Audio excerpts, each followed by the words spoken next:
Hi. This is probably one of the best reveals in animation. Mind-blowing, right? This scene showed Powder's transition into Jinx, a character we'd later grow to love or hate. Fast forward 2 years later, in November 2024, we got Arcane Season 2, giving us scenes like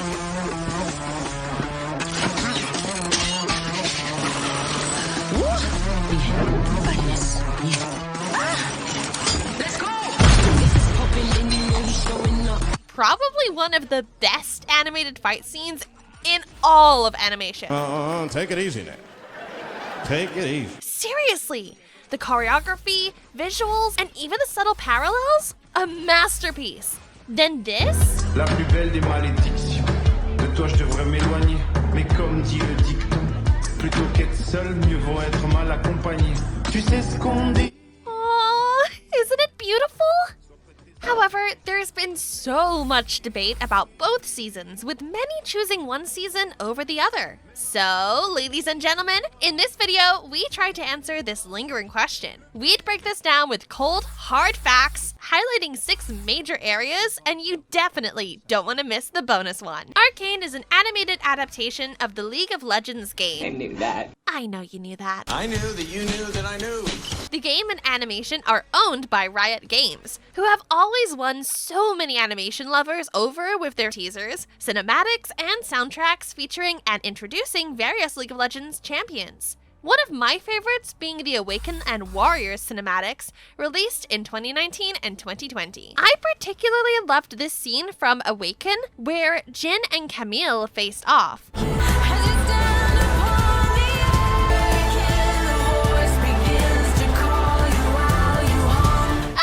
Smooth! They even had music videos featuring League of Legends champions. Put your pride aside, my bands get more like a Volvo. No one could stop us, they'll try, but they won't. We're wide awake now, our eyes are wide open. We're running this world, we're keeping it turning, we're living like giants. And most of these were a hit. All of these were probably the first hints at a possible animation in the future, and a number of fans yearned for it. And in 2021, in collaboration with the awesome Fortiche Studios, directed by the magnificent Christian Link and Alex Yee, the first season of Arcane dropped. There are people down there hell-bent on destroying us. Fans who never really cared about League of Legends now definitely dig Arcane and all of its lore. Season 1 hit us with gut-punching emotional depth, family trauma, and enough betrayals to fuel a Shakespearean tragedy. Powder's descent into Jinx gave us chills, the trauma, mental instability, conflicting reasons for her actions, all well enveloped in a series of events that we could understand each one. Vi and Caitlyn's slow burn tension, the oil and water analogy, varying backgrounds and different goals, Vi's love for Jinx regardless of everything she's done, her resolve to protect her, believing she could change, that older sister vibe, all perfectly and slowly developed plot to make us care. She's still in there. I can reach her. You can't. I know my sister. How about Silco? A villain we all understood and in some cases rooted for. We could all see through the emotions that drove his decisions. While his actions were vile and in most cases cruel, it felt like he was the guy that had to do the ugly things to get beautiful results. A typical example of the end justifies the means. A villain we never wanted to hate. Iconic. Perhaps. But now you do. Shimmer, we have the power. We can finally realize our dream. Brother. Then there's Jace and Victor. Their journeys and how the story and plot explained their struggles and goals, their brotherly bond as scientists, how they evolved and grew out of Heimerdinger's shadow, Mel's cunning politicking skills with a plot leading us to understand she's an agent for Noxus, and probably grooming Piltover, Jace and Hextech for their gains? And the final scene? Perfectly capturing the paradox of the two cities, two sisters and friends, bringing it all to one round table and ending in a literal bombshell. A masterpiece of beautiful pacing and storytelling. The only blemish I can think of in Season 1's plot might be Ekko not getting enough screen time, especially scenes explaining his transition into the leader of the Firelights, given the important role they play in the end. The motives that drove this were well depicted, given he was handed his own arc in the show. Season 1 was awesome. For Season 2, I think a number of people have said this already, and I can't help but agree more. Season 2 felt rushed. The first few episodes felt as though it wanted to ram in so much information to serve as the basis for the rest of the story. Force it in as deep as you can. It started off by failing to effectively pick up the pieces after Jinx destroyed the council, the forced introduction of new characters that didn't have enough time to develop and make us care enough about them. What happened to the core plot of Vi and Jinx's sisterly controversies? The Piltover and Zon conflict being the core of the story? Why suddenly switch to new villains in Ambessa, who hurriedly took over the Piltover's council? What happened to Piltover's politics, and how come neither Vi nor Caitlyn thought about outing Jinx as the one who killed Silco? She did? She did. They both knew this, and it had given them an edge. Rather than seeing Jinx as a hero, it would have turned Zon against her. Even Savika would have handed her head to Piltover for free. I can't believe you're dead, and I'm still mopping up your messes. Do you know how much he sacrificed to protect you? He believed in your potential. Well, then he shouldn't have died! Then there's Victor, becoming the Herald and representing a new villain in the long run? What about Vi? She barely gets her own arc, unlike in Season 1. While Isha's introduction could be understood as representing an emotional reminder to Jinx of her time as Powder, and as a reflection of her actions and choices, and maybe to push her to do better by playing the role of an older sister, Isha was, however, poorly developed with little to no backstory to make us care enough. Who was she? Where was she from? Or at the very least, what did she do to have the goons chasing her when she stumbled upon Jinx? Also, Mel and Black Rose? What was all that? What's the origin story? Why do we suddenly start hearing so much about Noxians with very little backstory to make us care and understand where it's all coming from? But hey, Mel now has some magical powers, so it's all good. Nah, it's not. So many vague details. The story and plot lost the slow, steady, and meaningful pace it had in Season 1, where we could all slowly build up to love, care, and get immersed in the world of Arcane. To be fair, some moments did hit hard, such as Vi struggling with her leadership role and the conflict of joining the Enforcers. But when she eventually decided to join, what emotional depth and thought drove that decision?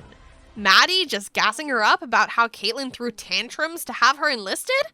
That's all it took? Vague as hell! A huge contrast to the depth in almost every decision we saw in Season 1. I genuinely don't understand you anymore. Jinx's continued descent into madness remained a plotline that was maintained all through, even to the point where she decided to end it all. This time, this world is a wasteland. This world, death is like falling asleep. Like I said earlier, while I believe Ekko, the boy savior, could have gotten more screen time, his plot was well developed.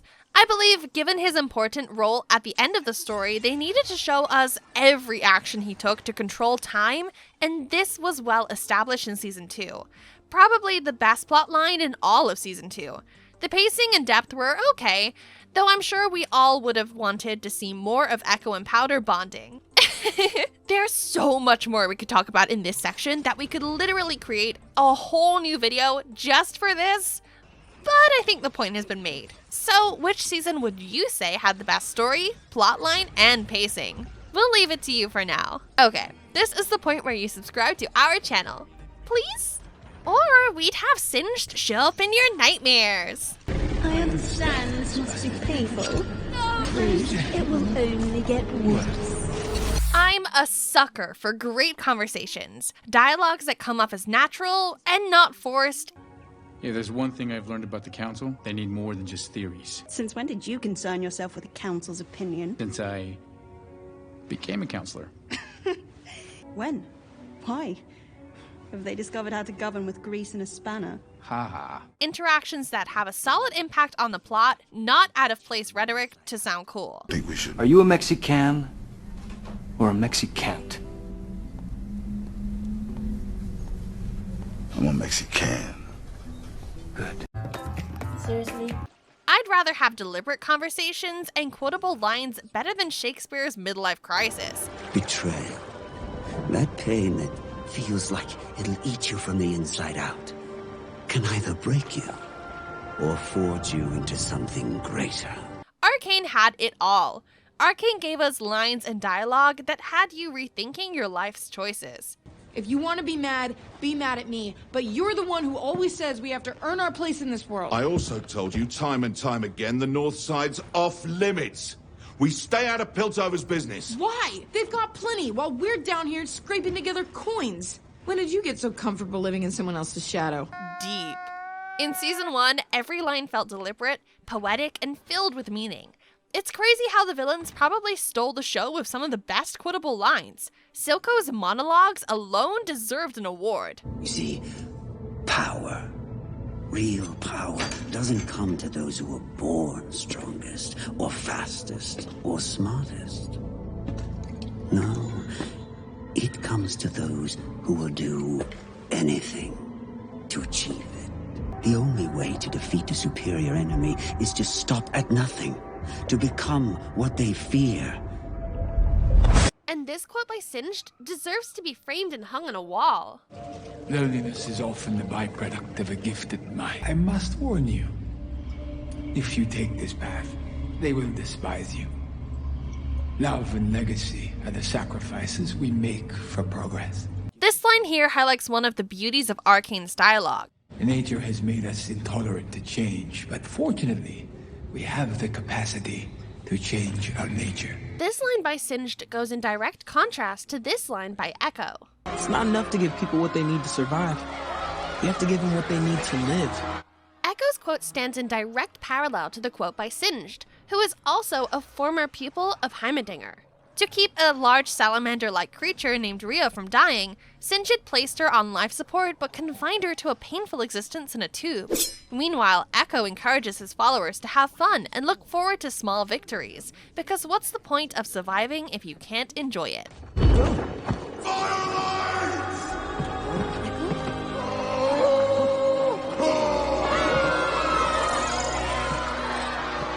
Season 1 just had a number of these beautiful parallels and quotes that fit perfectly with most of our everyday activities. In the pursuit of great, we fail to do good. Season 2 had its moments, but maybe not as solid as Season 1. Some conversations felt forced, rushed, and shallow, like Caitlyn here. It keeps spinning through my mind. I see Mother, when they found her. And every fibre of me just sinks, like a stone swallowed in dark water. But then there's Jinx, laughing. I want to tear that laugh from her throat forever. Okay. Really? Why does this sound like something a grade schooler would write? Or Jace's outburst here? You think it's so easy? To turn your back while your whole city looks to you for salvation? I never asked for this! I'm sorry, please don't cry! This seems forced and unnatural. Not to say Season 2 didn't have its moments and quotable lines, like a number of dialogues with Jinx, Ekko, and Heimerdinger felt strong. It's a time loop, huh? A time loop? You're going back in time. Soups, how did you stumble upon that? I was playing with inversions on Jace's acceleration room. How far did you go? We weren't sure what would happen if the gate overloaded, so we installed a failsafe at the base. So instead of it exploding in your neighborhood, it would blow up in ours. We're miles from the main fissures. These are the same utility ducts that carry our water and facilitate our ventilation. And that would explain it affecting the tree. Even Ambassa had her moments. Wrath must be met with wrath. Okay, maybe not that one. In Season 2, some conversations felt more expositional than natural. You could have just let me eat it. Haven't I done you enough favors? I didn't ask you for this. It was something I could fix. You got that look in your eye again. What are you planning? To finish what's left of my family. Not really. This comes off as dialogue meant to point us in the direction of what's to happen next, just to keep the plot going. Not exactly natural, and unlike Arcane. And while there were still mic drop moments in dialogue from Victor and even Singed, like, evolution has a destination, not to combat nature, but to supersede it. In my experience, only guilty men answer accusations with silence. In my experience, no one in power is innocent. There is no prize to perfection, only an end to pursuit. Your youth betrays you. Patience is a productive age, both of which I possess in abundance. Knowledge is a paradox. The more one understands, the more one realizes the vastness of his ignorance. Boom. Mic drop! They still didn't cut as deep as it did in Season 1. Too many lines sounded amateurish, lacking in subtlety, and are just kind of all-around cliché. You here to finish me off? Haven't I done you enough favors? You could have just let me eat it. Haven't I done you enough favors? A huge disparity to the high standards set in Season 1. You know, but you don't know. When people look up to you, you don't get to be selfish. You say run, they run. You say swim, they dive in. You say light a fire, they show up with oil. But whatever happens, it's on you. I guess this is what happens when you set an almost perfect standard. It becomes a struggle to keep up with so many unreal expectations. Gotta hand it to you, Finn. Every time I think you can't get dumber, you dig a new low. However, one of my favorite dialogue across both seasons actually comes from Season 2, and how fitting it marked the end of the show. The conversation between Jace and Victor. People deserve to choose their own fates. Choice is false. It is how we clothe and forgive the baser instincts that spur us to division. You've always wanted to cure what you thought were weaknesses. Your leg. Your disease. But you were never broken, Victor. There is beauty in imperfections. There is beauty in imperfections. Write that down. In all, I believe both seasons had their good dialogues, but we could say we had much more to choose from in Season 1 than in 2. One of the things that made Arcane stand out was the sheer beauty of its visuals and animation. The attention to detail, subtle messaging behind every scene, the background, aesthetics, you name it.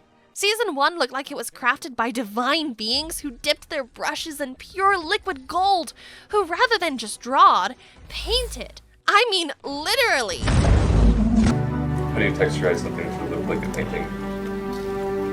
We paint. Every stroke was a beauty. Fortiche Studios flexed hard, blending 2D and 3D like an alchemist making Philosopher's Stone level visuals. Every frame was a masterpiece. Every fight scene, a breathtaking experience.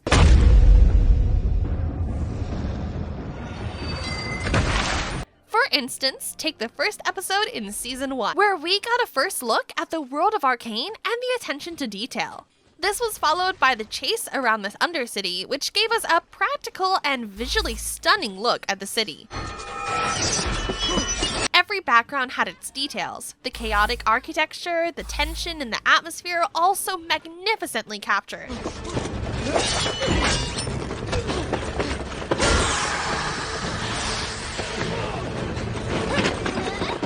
Go, go, go! How about the Jinx reveal scene? The Jinx moments that perfectly captured her unstable mental state. I know, they're just some wannabe street trash. Now, he thinks I'm weak.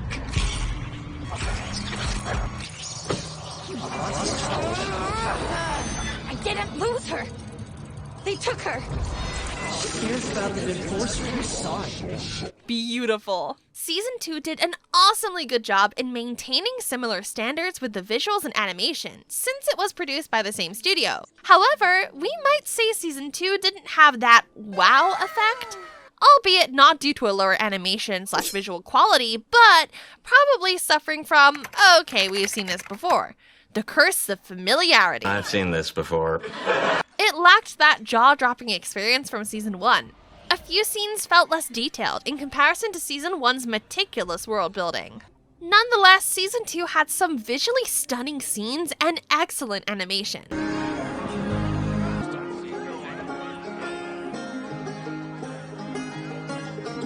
Go spin the wheel and see where. The Savika and Smeech's fight remains arguably one of the best scenes in all of Arcane.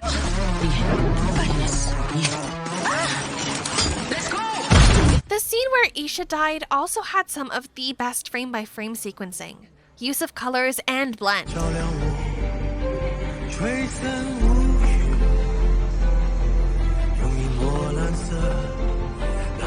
How about the scene where Ekko and Powder danced? Absolutely beautiful. Season 2 definitely had its moments and remains up there amongst the best. But compared to Season 1, which season would you say takes the crown with its animation and visuals? We'd let you decide for now. Wake up to the sounds of the silence that allow. Talking about Arcane would be incomplete without these heart-pounding and soul-defining soundtracks. These songs were made for every moment in each scene.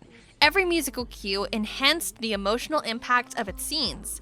In Season 1, I had so many favorites, some practically because of the lyrics and upbeat, while others because of the impact they had on the scenes they were used for.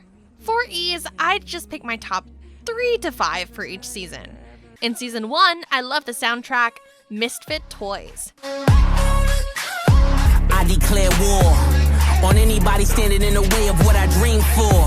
How could you ignore? Don't know if it was because it was used to introduce Ekko and the Firelights, or the lyrics and what it stood for. It just resonated perfectly with the scene.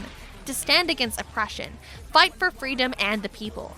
Things the Firelights and Ekko stood for till the very end, and basically what the entire story was about. Brick rap, well that's the foundation of this mountain that I live at.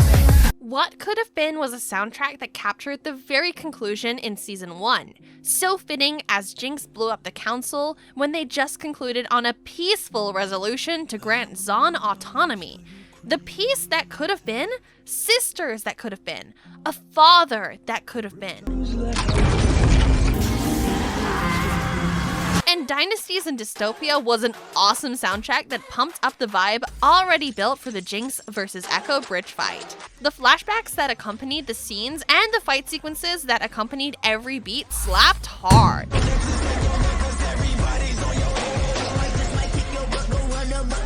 Other honorable mentions from Season 1.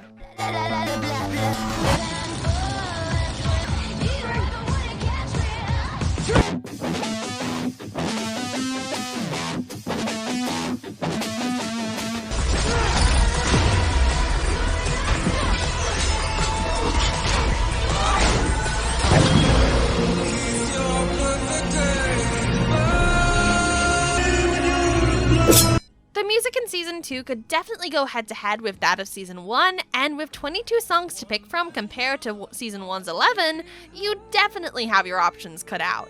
I believe the soundtracks were the most consistent part of Arcane across both seasons. Songs like Ashes and Blood slapped so hard. It blended so perfectly with the scene where Vi and Jinx went head-to-head. This time, both sisters were out for blood, and the Hex Tech was going bonkers. The lyrics resonated this, and the emotional depth within. The music slapped across both seasons, but Season 2 just gave us so much option, it's quite difficult picking favorites. While Enemy became the anthem of 2021 in Season 1, it may be difficult to pick one standout track in Season 2 because you just had so many great songs and a few not so great. Take a seat, but I'd rather you. Eyeballs on me, what else am I wasting for? Feed me all your. So in no particular order, here are my top 5 picks from Season 2. To Ashes and Blood is a great song and an even greater fit for the moment between Vi and Jinx, two sisters who seem to have given up on each other and seem determined to end it all.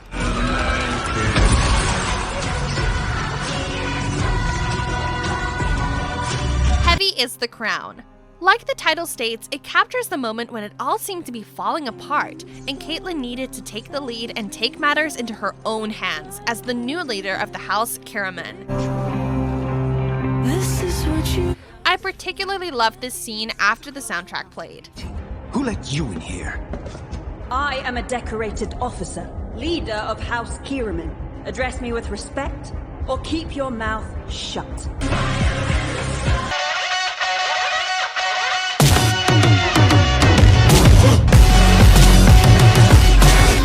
Come Play, it just had that upbeat vibe that resonated perfectly with the return of Jinx and Ekko, who came to save the day. Truly a time bomb. Spin the wheel. This song probably has the best lyrics in all of Season 2. It was Heimerdinger's song, and it showed us what could have been, how peaceful they all could have lived. Lyrics like, go and make some mistakes, you live and you learn, really captured what the song was about and how peaceful life could have been on an alternate universe. It's not your concern, is my friend. And the French soundtrack, Ma meilleure ennemie, meaning my best female friend, arguably fans' favorite track, especially for the Ekko Jinx time bomb shippers. Ain't we all? So heartwarming and pleasant hearing the song play and watching them dance. Even if you couldn't understand the lyrics, the flow, the rhythm, each score hit so hard you could relate. Imagine having to leave the perfect world to a broken one just to save your friends. Ekko truly made the biggest sacrifice.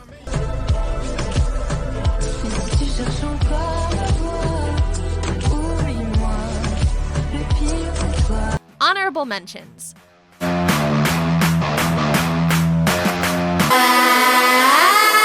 the town blue, riots all around you.